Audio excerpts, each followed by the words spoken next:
Bismillahirrahmanirrahim. Assalamualaikum warahmatullahi wabarakatuh.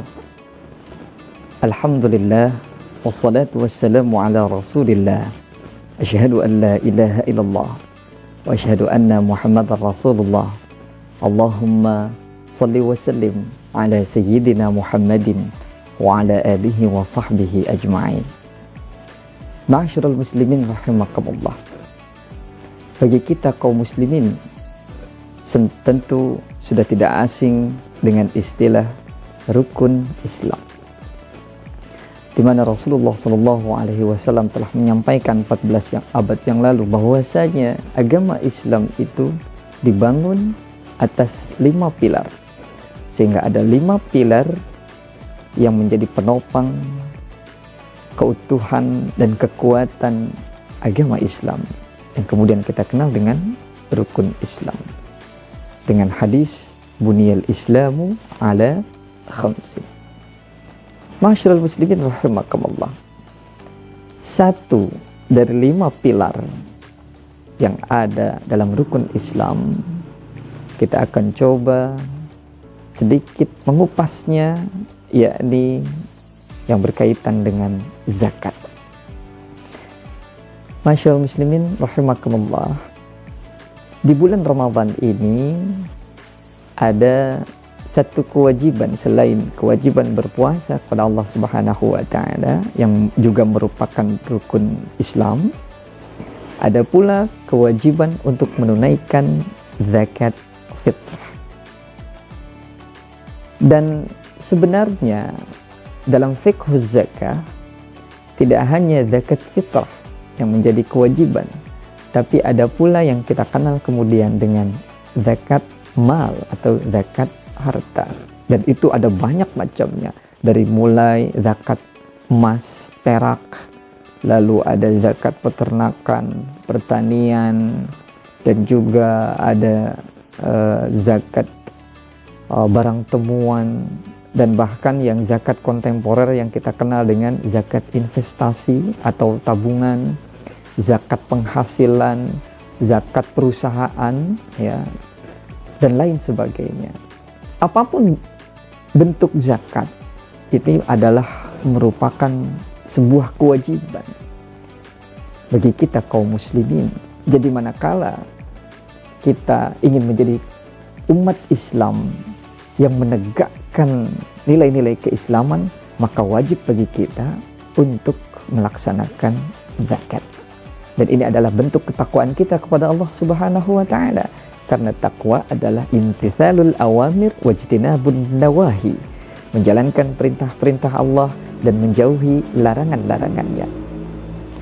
Ma'asyiral muslimin rahimakumullah, tentu di setiap kewajiban yang Allah telah sampaikan, yang Allah telah tentukan kepada kaum muslimin, ada banyak hikmah yang terkandung di dalamnya. Bagaimana dengan hikmah zakah? Ada banyak keterangan yang dapat kita ambil dari hadis-hadis Rasulullah, juga kalamullah, dan juga keterangan yang disampaikan oleh para ulama dalam kitab-kitab yang telah disusun oleh beliau-beliau. Di antaranya adalah bahwasanya zakat itu dapat membersihkan hati dan juga jiwa bagi seorang muzakki yang menunaikan zakat, di mana kita dapati keterangan yang diambil dari khudz min amwalihim shadaqatan tutahhiruhum wa tuzakkihim biha.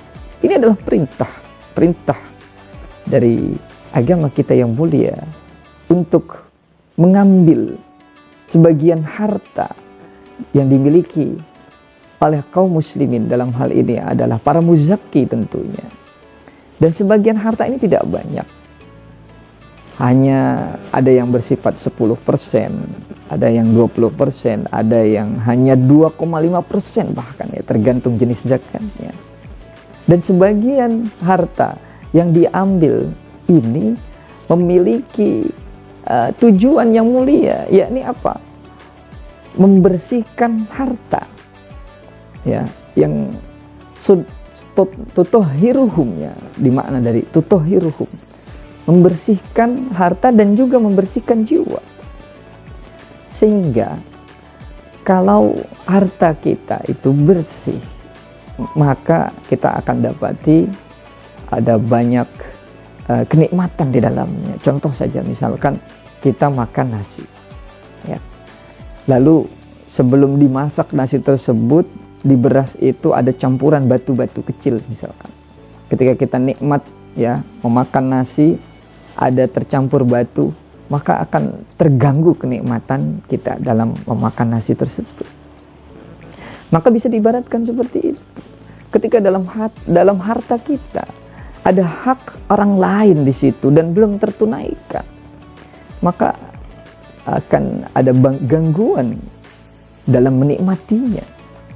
Dan bisa jadi mungkin Allah angkat kenikmatan kita sekalipun kita memiliki harta yang berkecukupan. Maka ma'asyiral muslimin rahimakumullah, mari kita tunaikan zakat, karena itu manfaatnya kembali kepada kita juga. Bahkan juga tutahhiruhum wa tuzakkihim biha, mensucikan hati. Manakala kita temukan ada di antara sahabat kita, saudara kita yang mengaku sebagai kaum muslimin, namun dalam hatinya masih banyak penyakit seperti iri, dengki, ujub, sombong, serta penyakit nifak dan lain sebagainya, penyakit yang ada dalam hati, maka ada kemungkinan dari apa yang ia makan masih ada hak orang lain di dalamnya. Mungkin kurang sedekah, mungkin kurang infak, mungkin belum menunaikan kewajiban zakatnya. Atau mungkin ia sudah sedekah, sudah infak, sudah zakat, tapi mungkin niatnya atau hatinya belum ikhlas. Sehingga ada kemungkinan sebagian harta yang sudah ia berikan kepada orang-orang yang berhak untuk menerima zakat tersebut itu tidak memiliki efek terhadap perubahan diri untuk menjadi yang lebih baik. Dan bisa jadi itu adalah amalan yang tidak diterima oleh Allah Subhanahu wa taala. Karena ciri amal ibadah yang diterima oleh Allah Subhanahu wa taala adalah melahirkan kebaikan yang lainnya. Seperti salat yang diterima oleh Allah, tanha 'anil fahsya'i wal munkar. Ya, jadi kalau ada orang salat tapi masih melakukan kemungkaran, masih terlibat dalam kefahishan, sesuatu yang keji, maka itu ada kemungkinan salatnya masih dipertanyakan apakah diterima atau tidak oleh Allah Subhanahu wa taala. Sekalipun diterimanya atau tidak amal ibadah kita itu tergantung dari Allah Subhanahu wa taala. Ini adalah hak prerogatif Allah Subhanahu wa taala. Begitupun dengan zakat. Kalau zakat kita tunaikan dengan ikhlas, dengan prosedur yang benar, dengan hitungan yang benar, dengan usaha mudah-mudahan diterima oleh Allah Subhanahu wa taala, pun akan mewujudkan atau menimbulkan kebaikan-kebaikan yang lainnya. Seperti muncul sifat kedermawanan, jauh dari penyakit hati. Lalu kemudian hartanya diberkahkan oleh Allah Subhanahu wa taala. Subhanallah. Ikhwani ala izzah. Maka dalam kesempatan saat ini saya mengingatkan untuk diri sendiri dan juga rekan-rekan sekalian, usikum wa nafsi bittaqwallah. Kita tingkatkan ketakwaan kita kepada Allah. Salah satunya adalah dengan menunaikan zakat kita, baik zakat fitrah ataupun zakat-zakat yang lainnya. Dan mudah-mudahan zakat yang telah kita tunaikan ataupun infak, sedekah atau hibah yang telah kita berikan kepada orang-orang yang ada di sekitar kita, mudah-mudahan ini menjadi amal ibadah yang diterima, yang makbulah oleh Allah Subhanahu wa ta'ala dan menjadi investasi akhirat kelak kita insya Allah. Wassalamualaikum warahmatullahi wabarakatuh.